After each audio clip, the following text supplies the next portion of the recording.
terveydentila hyvä ja sitten SAINT-ilmoitus. Syvyys 8 metriä, aika 30 minuuttia. Täällä on kansi. Joo.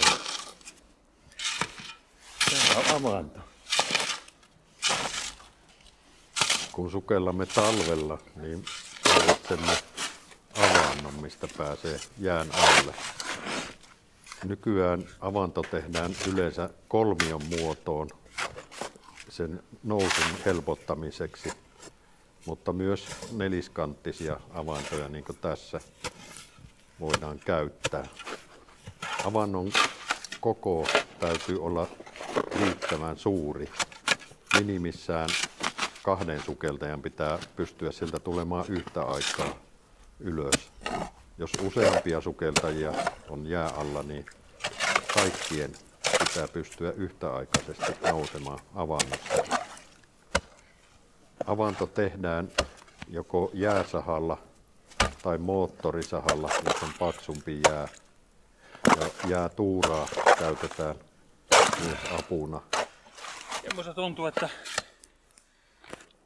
helpompi olisi tehdä uusi. Joskus jäälle meneminen on vaikea. Joo, toivottavasti siltä pois tuleminen. Vaikea.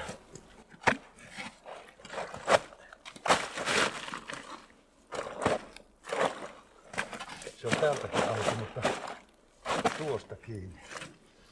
Pitäisikö se tällä kokeilla vähästi pyytää? Tuohon panee nuija.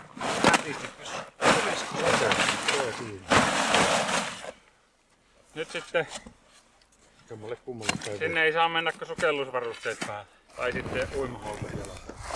Kaikki jään palat, mitä syntyy avantoa tehdessä, täytyy poistaa. Mitään ei saa panna sinne jään alle sen vuoksi, että ne mahdollisesti saattaisivat vahingossa tulla takaisin siihen avantoon ja vaikeuttaa ylösnousua. Turvallinen. Joo. Paljonkohan jääkannen paksu? Noin.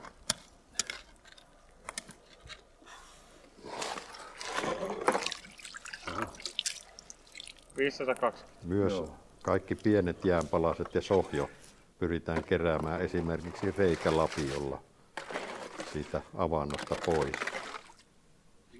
Myöskään siihen reunan lähelle ei saa jättää jäänpaloja eikä muitakaan esineitä, esimerkiksi sukelluspulloja, jotka saattaisi pudota sinne sukeltajan päälle. Merkinantoköysi on tärkeä. Se on tärkeä kesällä, mutta talvella se on ihan välttämätön. Kyllä houkuttelee uimaan tuo vaan. Kyllä, lämmin vesi. Niin. Aivan sulavesi. Joo. Sukeltajan on kiinnitetty köysi, jonka toisessa päässä on pinta-avustaja. Köydellä voidaan viestiä erilaisia merkkejä. Esimerkiksi yksi nykäys tarkoittaa, että onko kaikki hyvin, ja sukeltaja vastaa, että on kaikki hyvin, eli OK-merkki. 2 nykäystä tarkoittaa, että pysähdy, seis, ja sukeltaja vastaa 2 nykäisyllä, että pysähdyn. Ja 3 tarkoittaisi, että tule ylös, ja sukeltaja vastasi 3 nykäisyllä tai vedolla, että tulen ylös. Sillä voidaan myös ohjata suuntaa, ravistus, eli semmoisia lyhyitä nykäyksiä, köyden ravistusta, ja 1 veto tarkoittaa, että käänny oikealle. Suunta katsotaan aina siitä avustajasta päin. 2 vetoa ravistuksen jälkeen tarkoittaa, että vasemmalle, ja 3, että paluu takaisin. Ja sitten on semmoinen, että jatka köyden suuntaan. On ensin se nykäisy eli veto ja sitten ravistus. Eli siinä on semmoinen muistisääntö, että menee hus hus hus hus. Jos tämä merkinantoköysi yhteys menetetään sukeltajaan, mitä ei saa tapahtua. Jos se kuitenkin tapahtuu, niin tiedetään, että sukeltajalla maksimiköyden pituus on 30 metriä. Pinnalla pitää olla turvasukeltaja, jolla on kaksinkertainen eli 60 metriä pitkä köysi. Ja heti kun yhteys on menetetty, niin alkaa turvatoimet aloitetaan. Ja sitten pitää saada vetoketju kiinni. Ettei se vetoketju repi sitä ja ylhäältäkin voi nykästä alaspäin. Mä lähden vetämään tätä täältä. Joo, voimakas ote siitä, se on kaasutiivis vetoketju. Aina kun sukeltaja panee kädet näin, niin se tarkoittaa, että joko aukaistaan tai pannaan kiinni ketju. Pikkusen saisi olla tilaa enempi, mutta sitten kun ketju on kiinni, niin ei enää pelota mennä veteen.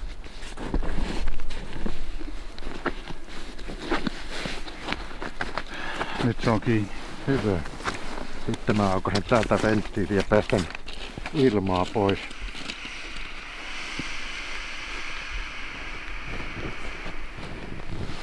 Näin.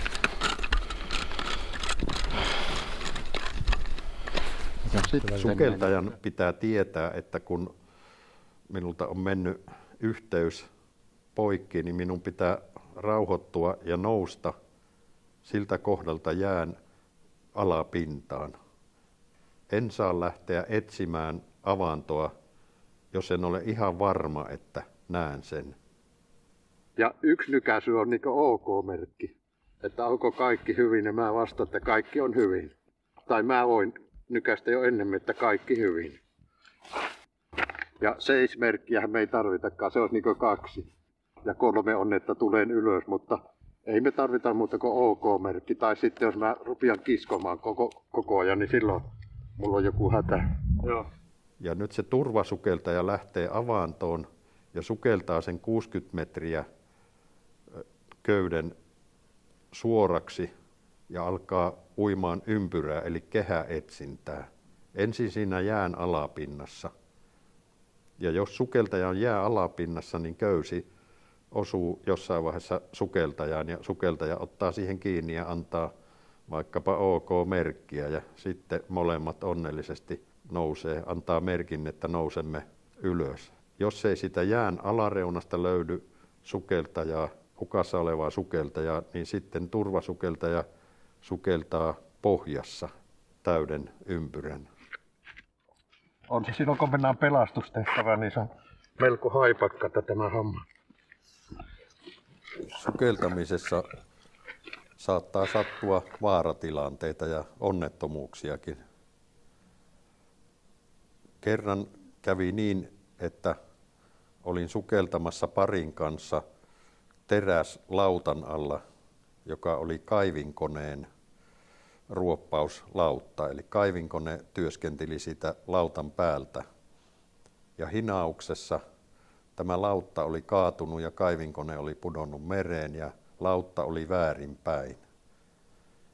Ja sitä haluttiin nostaa ylemmäs sillä tavalla, että me sukeltajat veimme isoja ilmapusseja sinne lautan alle, joihin oli tarkoitus laittaa paineilmaa.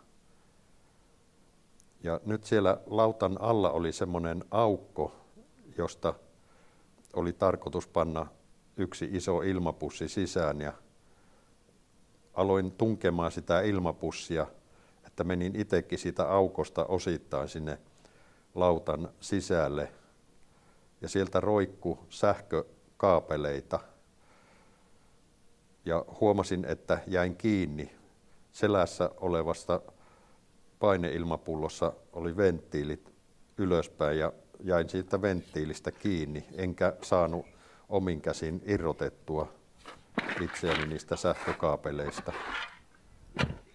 Ja siellä oli näkyvyys 0, siellä ei nähnyt mitään. Joo, mä tuen tähän ja sitten mä laitan tänne ja mä potkasen mahdollisimman syvälle ja Sitten sieltä vedetään kantapään taakse hyvä. Ja toinen ja paino tuohon ja potkaisu sinne ja sitten nyt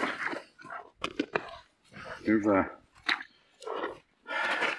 Lapioonkin hyvä tuki. Sitten ei tarvi muuta kuin pullo selkää ja hanskat kättiin. Sukelluspari oli siinä vieressä, nuorempi,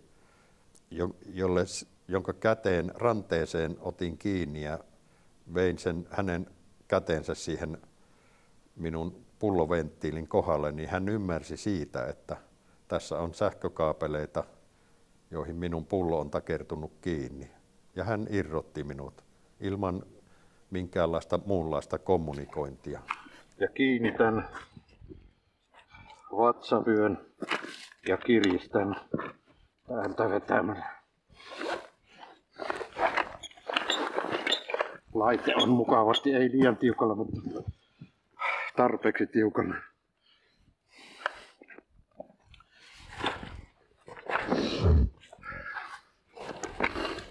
Sitten on se riski, että tämä jäätyy, tämä annostelija, regulaattori täällä, tai tuo paineen ale, niin tuolla pullossa. Niin silloin se alkaa puhaltamaan koko ajan ilmaa. Ja sitten pitää panna kellon aika ylös, kun mä naamarin päähän, niin sukellus alkaa silloin. Toinen vaihtoehto olisi ollut, jos hän ei olisi ymmärtänyt, että olisin irrottautunut laitteesta ja tehnyt hätänousun. Hätänousu tarkoittaa sitä, että kun on hengitetty paineilmaa, niin sitä täytyy vapauttaa, kun nousee vedestä, koska keuhkoissa on vedenpainetta vastaava paine ja noustessa paine pienenee, niin tämä laajeneva hengityskaasu vahingoittaisi keuhkoja. Tai sitten olisin voinut irrottautua laitteesta ja itse yrittää irrottaa sitä laitetta. Mä olisin voinut hengittää koko ajan laitteesta paineilmaa, vaikka olisin irrottanut sen selästä ja yrittänyt irrottaa niistä sähköjohdoista. Toinen vaaratilanne minulla oli, kun lähdettiin harjoittelemaan vaikeissa olosuhteissa sukeltamista merelle, missä oli kallio lähes heti pinnan alla ja vieressä oli noin 5 metriä vettä. Ja kaveri meni veneestä ensin sinne veteen ja pudotti painovyön, noin 10 kiloa reilun painavan lyijyvyön. Ja kun minä menin veteen, niin otin tehtäväksi etsiä sen painovyö ja löysin.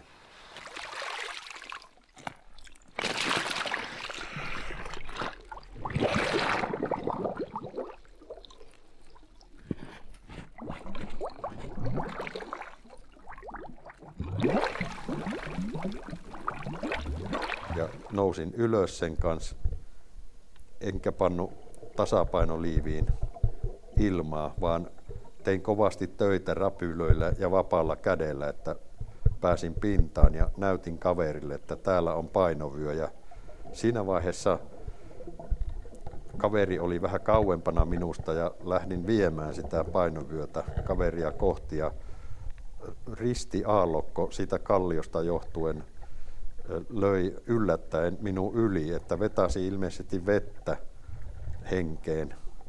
Jouduin pudottamaan sen painovyön ja jälkeenpäin tuntui, että olisi pitänyt pudottaa omaakin painovyö. Ja lähdin uimaan venettä kohti. Minulla ei ollut turvaköyttä veneeseen eikä veneessä ollut avustajaa. Eli tuli vaaratilanne siitä, että jaksanko uida takaisin veneeseen. Onneksi oli juuri ennen tätä retkeä varten laitettu nousutikkaat veneeseen. Aikaisemmin oli noustu moottoria pitkin kiipeämällä. Okei. Täältä on vähän pikkusen löysellä tämä haamari, vähän mennää puhaltaa. Okei. Vaikka vetäistää pikkusen kivua ja sitä ylempää. Pääsin niihin tikkaisiin kiinni ja jouduin lepäämään siinä hetken ennen kuin nousin veneeseen. Ja veneessä lepäsin muutaman minuutin ja menin takaisin veteen, että nyt haetaan uudelleen se painovyö. Ja huomasin, että en voi enää sukeltaa, että oli ollut niin paha tilanne, että mun piti lähteä pois sieltä ja seuraavana kesänä haettiin painovyö.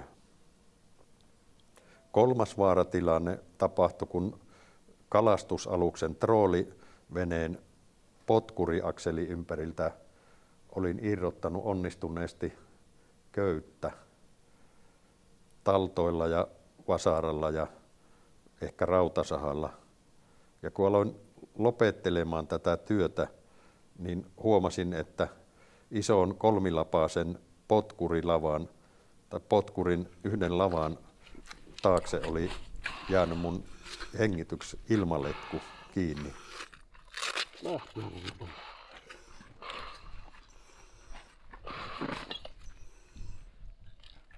Mä olin vaihtanut siinä huomaamatta asentoa ja mä en enää löytänyt semmoista asentoa, missä mä saisin sen ilmaletkun irti. Näin sen sivusilmällä ja yritin tosissani irrottaa, mutta siinä ei mitta riittänyt. Se oli siellä lavan takana kiinni. Terveydentila hyvä.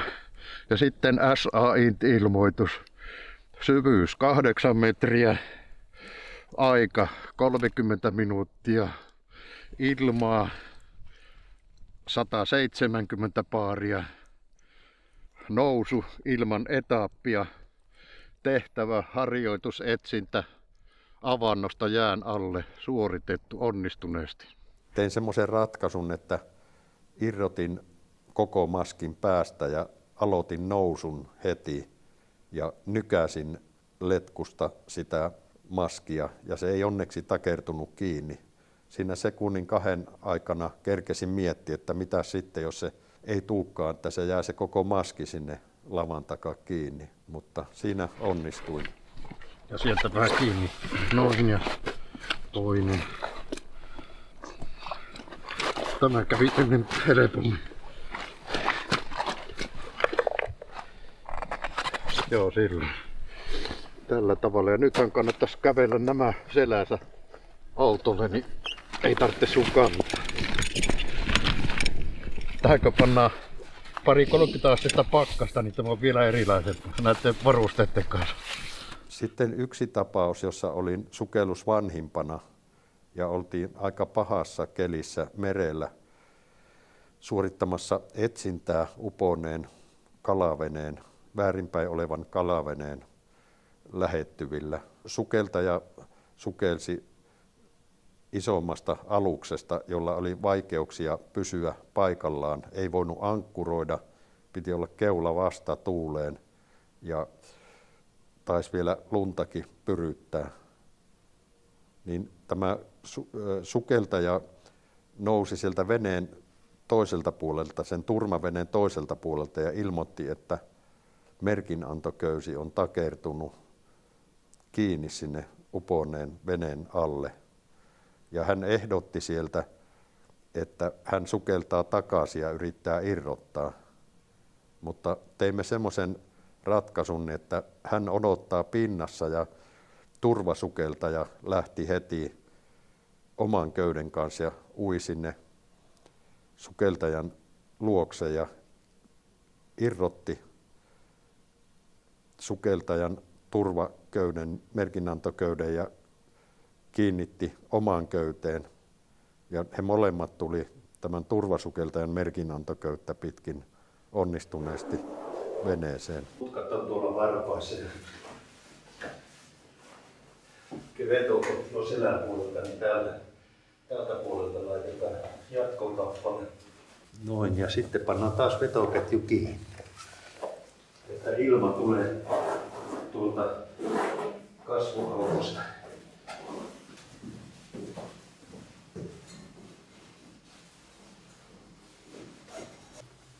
sinne.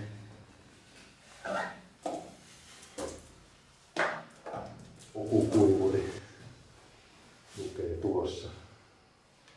Pannaan sillä reilusti aikaa. Mutta kaikissa näissä oli vaaratilanne ja pahempaakin olisi sattunut, mutta sukelluskursseilla on opetettu, että kun tapahtuu yllättävää, niin pysähdy, mieti, toimi. Eli rauhallisesti mietitään ja tehdään päätös ja toimitaan.